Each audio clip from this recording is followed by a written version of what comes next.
Good afternoon students. आज हम पढ़ते हैं आपके ग्रामर की बुक का पेज नंबर 63। ठीक है, कल आपको सारे मैंने अव्यय समझाए थे। अव्यय का अब हम करेंगे एक्सरसाइज देखिए।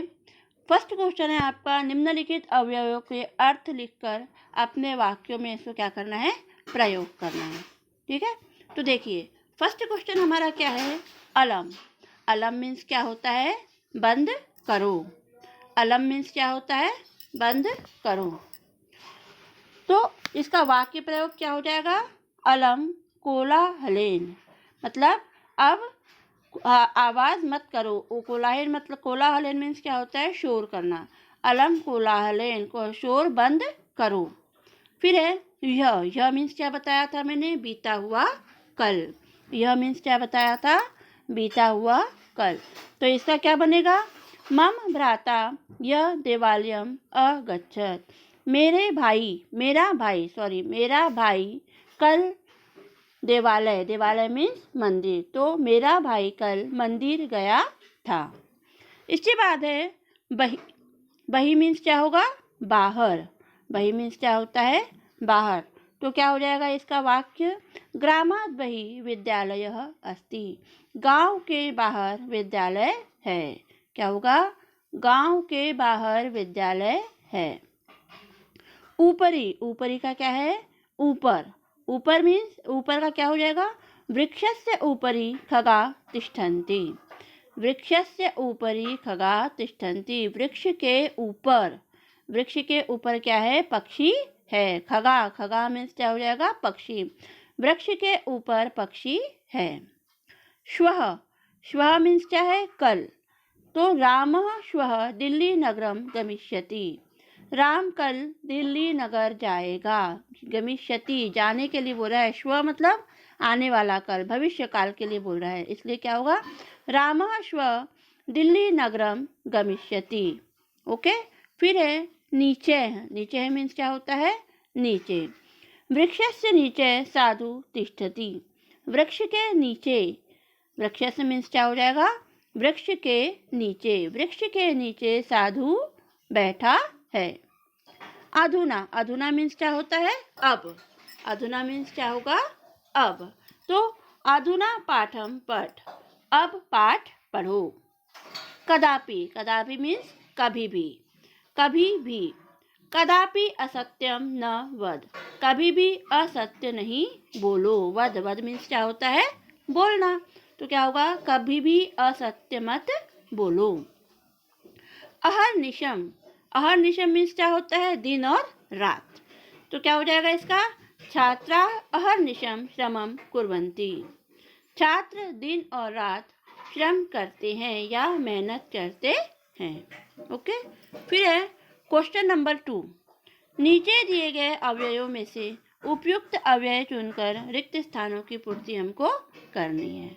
फर्स्ट क्या दिया गया है, देखो 1 मिनट देखना, इसमें ब्रैकेट में देखना दिए जो हमको ऑप्शन दिए गए हैं, उसमें से यहाँ पर एकदा जो है वो 2 बार प्रिंट है इसमें। ठीक है ना, देखिए क्या क्या दिया गया है, उच्चय, कदा, एकदा, आद्य, अधः, श्व, शीघ्रम, सर्वत्र, अन्यत्र, यह और अंतः।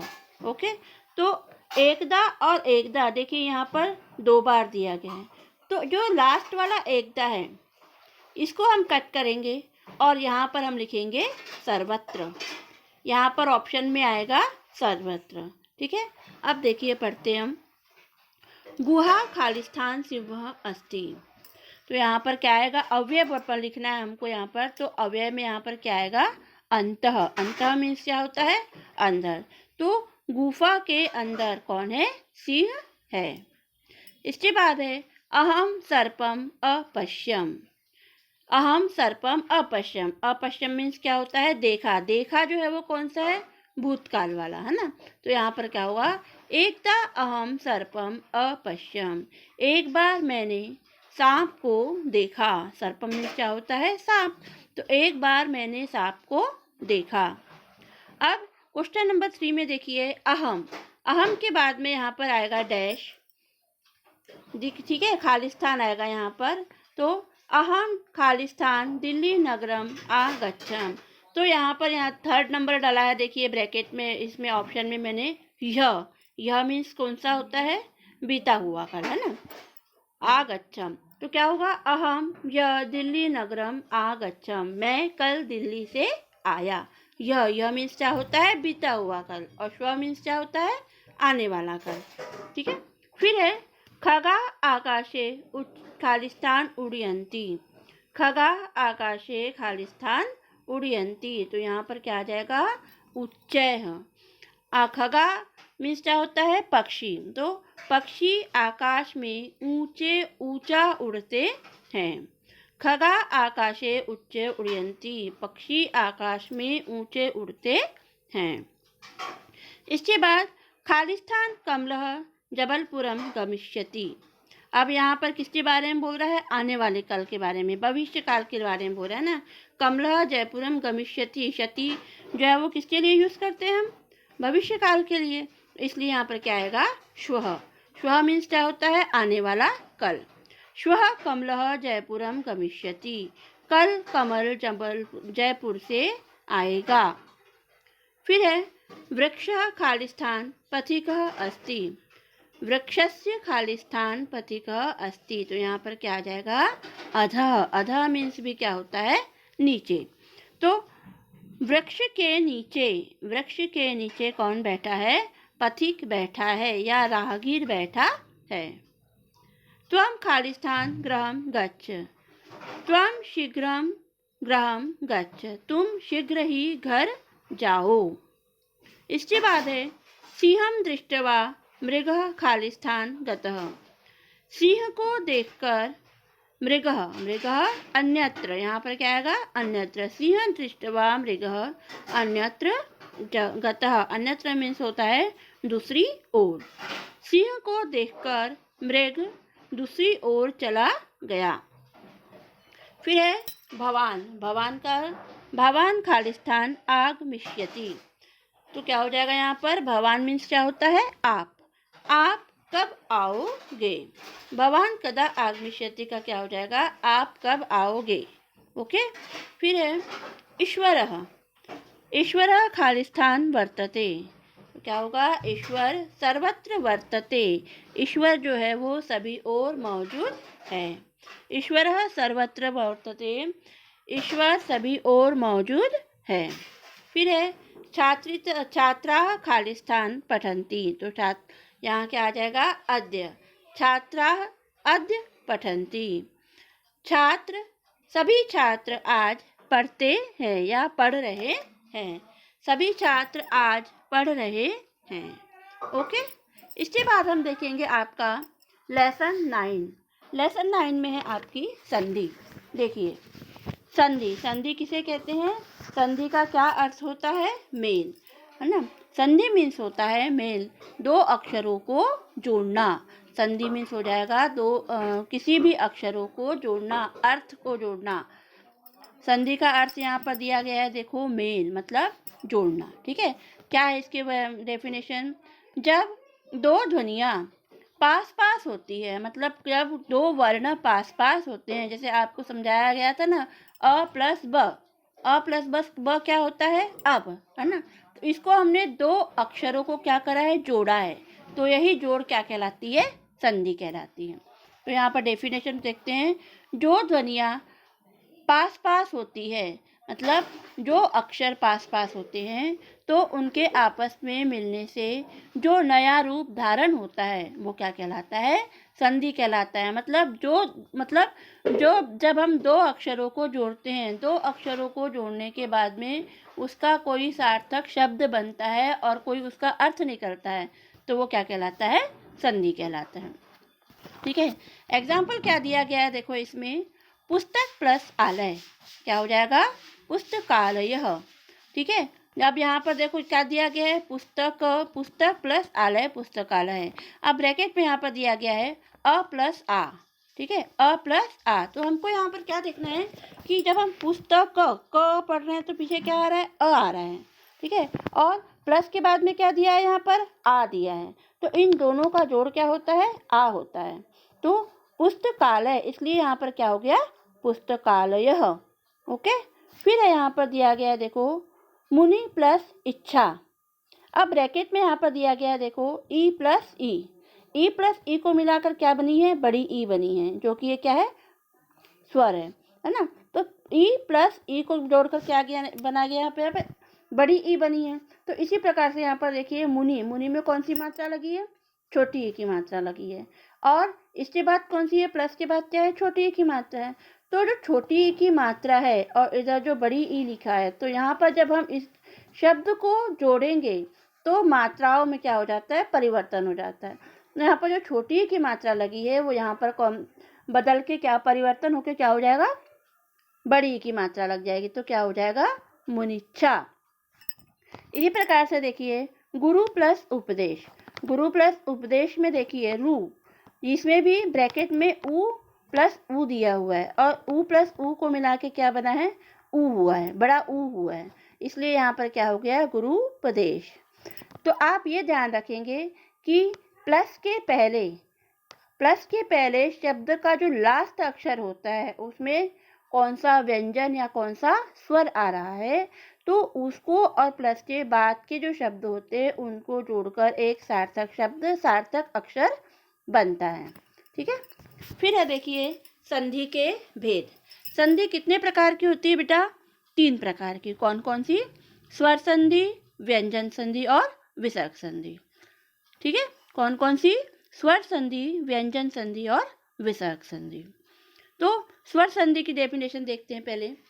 2 स्वरों के पास क्या दिया गया है, 2 स्वरों के पास होने तथा मेल होने से जो परिवर्तन होता है वो क्या कहलाता है, स्वर संधि कहलाती है। क्या कहलाती है, स्वर संधि। देखिए फिर से, 2 स्वरों के पास होने तथा मेल से जो परिवर्तन होता है वो क्या कहलाती है, स्वर संधि कहलाती है। जैसे आपको स्वर तो पता ही होंगे, स्वर आपने पहले कौन पढ़े हैं, कौन कौन से होते हैं, अ आ ई ऊ, ये सारे जो है क्या होते हैं, स्वर होते हैं। अब इन्हीं स्वरों को जोड़ने के बाद में जो अक्षर बनता है वो क्या कहलाता है, जो शब्द बनता है वो क्या कहलाता है, स्वर कहलाता है ना। जैसे इसमें दिया गया देखो स्व प्लस अर्थ। ठीक है, स्व प्लस अर्थ। अब इसको हमको समझाने के लिए दिया गया है, इसमें अ प्लस अ बराबर क्या हो गया है, आ हुआ है। अब ये क्यों हुआ है, देखो जब हम स्व पढ़ रहे हैं तो व के पीछे क्या आ रहा है, अ आ रहा है, अ अक्षर आता है। जब हम स्व पढ़ते हैं तो पीछे क्या आता है, अ आता है। अब प्लस हमको अर्थ दिया ही हुआ है, यहाँ पर भी अ आ रहा है ना। तो जब हम इस अ और इस अ को जोड़ेंगे, प्लस करेंगे, तो कौन सा शब्द आएगा यहाँ पर, इन दोनों को जोड़ने से क्या बनेगा, आ बनेगा। इसलिए यहाँ पर क्या हो गया, स्वार्थ। मतलब ये जो व है, इस और प्लस के बाद जो अ दिया है, तो इस अ को हम किस में बदल देंगे, आ की मात्रा में बदल देंगे, तो ये क्या हो जाएगा, स्वार्थ हो जाएगा।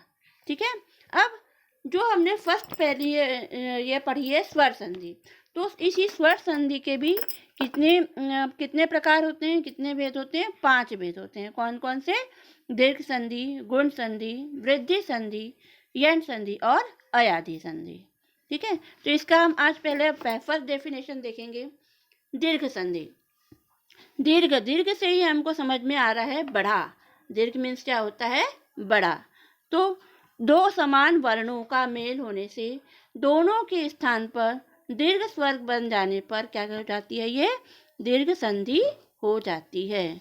फिर से देखिए, 2 समान वर्णों का मेल, 2 समान वर्णों का मेल होने से दोनों के स्थान पर दीर्घ स्वर बन जाने पर क्या हो जाती है, दीर्घ संधि हो जाती है। जैसे यहाँ पर दिया है एग्जाम्पल में, अ प्लस अ। ठीक है, अ प्लस अ करने से क्या हो गया, यहाँ पर आ हो गया है। तो यहाँ पर क्या दिया गया है, देखो सूर्य जब हम पढ़ रहे हैं तो य के पीछे क्या आ रहा है, अ आ रहा है ना। सूर्य प्लस अ, अस्तः दिया है यहाँ पर, देखो सूर्य अस्तः। अब इस य अ को और इस अ को, दोनों को, प्लस के पहले वाला और प्लस के बाद वाला, इन दोनों अ को जब हम जोड़ते हैं तो कौन सी मात्रा बन जाती है, आ की मात्रा बन जाती है ना। इसलिए इनको जोड़ेंगे तो क्या हो जाएगा, सूर्यास्तः। ठीक है, फिर है चंद्र प्लस अस्तः। इसमें भी वही बात आ रही है, देखिए चंद्र, द्र, द पढ़ रहे हैं तो पीछे क्या आ रहा है, अ आ रहा है, और प्लस के बाद में हमको अ शब्द दिया ही गया है, तो इस अ और इस अ का जोड़ क्या हो जाएगा, आ की मात्रा में बदल जाएगा, तो क्या हो जाएगा, चंद्रास्तः। ओके, फिर है देव प्लस आदि। देव प्लस आदि, व भी में भी इसमें भी क्या आ रहा है, अ आ रहा है, और इसमें बड़ा आ दिया ही हुआ है हमको, इसलिए अ प्लस आ, तो क्या हो जाएगा, देवादीह। फिर आत्म प्लस अर्पण, क्या हो गया है, आत्मा, आत्मार्पण। फिर है इसमें बेटा आपको यही देखना है, अ प्लस आ क्या हो गया है, आ, तो ये आप पूरा पढ़ोगे इसको, और इसमें जो भी आपको समझ में नहीं आएगा वो आप मुझे पूछ लेना। ये पूरा आप पढ़ के देखोगे, जहाँ पर भी दिया है बड़ा आ दिया है, बड़ी ई दी है, बड़ा आ वाला तो आपको समझा ही दिया है, जैसे यहाँ पर दिया है देव प्लस आलय, व के पीछे क्या आ रहा है, अ आ रहा है ना, फिर क्या हो जाएगा, आ, तो क्या हो गया ये, देवालय। ओके, फिर अब हम यहाँ पर देखते हैं ई की मात्रा वाले शब्द। ठीक है, यहाँ पर भी देखो यह ई प्लस ई, तो कौन सी हो गई है, ई। इसमें हम दीर्घ संधि में हमेशा ध्यान रखेंगे कि जितने भी हम स्वर पढ़ते हैं, स्वर में जो बड़े अक्षर आते हैं, आ, ई, बड़ा ऊ, ये सारे आते हैं ना, इसको हमको प्लस करना होता है। देखिए ई प्लस ई, ये दोनों छोटी ई है, ठीक है, इन दोनों छोटी ई में ये किसमें बदल जाएगी, बड़ी ई में बदल जाएगी। देखिए क्या दिया है, हरि, ठीक है ना, हरि प्लस इंद्र, ठीक है, हरि प्लस इंद्र, तो र में कौन सी मात्रा दी गई है, यहाँ पर छोटी ई की मात्रा दी गई है, ठीक है, और प्लस के बाद में जो ई दिया है, ई कौन सा है, ये छोटा ई है, तो ये दोनों ई जो है वो क्या जोड़ के क्या बन जाएंगे, बड़ी ई बन जाएंगे, और जब हम इसको प्लस करके पूरा शब्द लिखेंगे तो क्या बन जाएगा, ये हरिंद्र, मतलब ये छोटी ई की मात्रा जो है वो किसमें बदल जाएगी, बड़ी ई की मात्रा में बदल जाएगी, तो क्या हो जाएगा, ये हरींद्र। ओके, फिर इसी प्रकार से देखिए अभी, अभी प्लस इष्ट, भ में कौन सी मात्रा दी गई है, छोटी ई की मात्रा दी है, तो यही छोटी ई की मात्रा जो है किसमें बदल जाएगी, बड़ी ई की मात्रा में बदल जाएगी, तो क्या हो जाएगा, ये अभीष्ट। ओके, फिर इसमें देखिए, इसमें भी प्लस के पहले क्या है, बड़ी ई की मात्रा है, और प्लस के बाद में क्या है, छोटी ई की मात्रा है, तो इस शर्त में भी यहाँ पर बड़ी ई की मात्रा ही लगेगी। देखिए यहाँ पर प्लस के पहले क्या है, देवी, बड़ी ई की मात्रा लगी है, और प्लस के बाद क्या दिया है, छोटी ई दिया है ना, देवी प्लस इयम, तो ई जो है इसमें क्या हो जाएगा, बड़ी ई में आ जाएगा, देवियम हो जाएगा, क्या हो जाएगा, ये देवियम। इसमें प्लस के पहले, जब यदि प्लस के पहले बड़ी ई की मात्रा है तो ये बड़ी ई की मात्रा ही रहेगी, क्या हो जाएगा, ये देवियम। ठीक है, अब हम देखते हैं ऊ का, नीचे दिया गया है ऊ का, ऊ प्लस ऊ कौन सा हो जाएगा, बड़ा ऊ। इसी प्रकार से देखिए साधु, साधु में कौन सी मात्रा लगी है, छोटे ऊ की मात्रा लगी है, प्लस यहाँ पे भी क्या दिया है, छोटा ऊ ही दिया गया है, उधर्वम, साधु प्लस उधर्वम, तो ये ऊ और ये ऊ दोनों मिलके क्या बन जाएगा, बड़ा ऊ बन जाएगा। मात्राओं का आपको विशेष ध्यान रखना है। साधुर ध्रुवम, क्या हो जाएगा, ये साधुर ध्रुवम, मतलब हमको पूरा से ये शब्द जो है सेम टू सेम लिखना है, केवल मात्रा चेंज हो जाएगी। यहाँ पर छोटे ऊ की मात्रा है तो यहाँ पर बड़े ऊ की मात्रा लग जाएगी, और यहाँ पर प्लस के बाद जो छोटा ऊ लिखा हुआ है इसको हटा के हम क्या लगा देंगे, धर्वम, साधुर धवम। ठीक है, फिर है यहाँ पर देखो वधु, यहाँ पर भी देखिए बड़े ऊ की मात्रा लगी हुई है, ठीक है, प्लस यहाँ पर दिया हुआ है छोटा ऊ, वधु प्लस उत्सव, तो यहाँ पर क्या हो गया है, बड़े ऊ की मात्रा ही लगेगी, प्लस के पहले यहाँ पर क्या है, बड़ा ऊ है, इसलिए यहाँ पर क्या हो जाएगी, वधुत्सव, वधु प्लस उत्सव का क्या हो जाएगा, वधुत्सव। ठीक है, या तो आप ये पूरा पढ़ लेना, अच्छे से समझ लेना, प्रैक्टिस करना, और यदि आपको समझ में नहीं आता है तो फिर से मुझे पूछ लेना। ठीक है, ओके, गुण संधि हम अब कल की वीडियो में देखेंगे।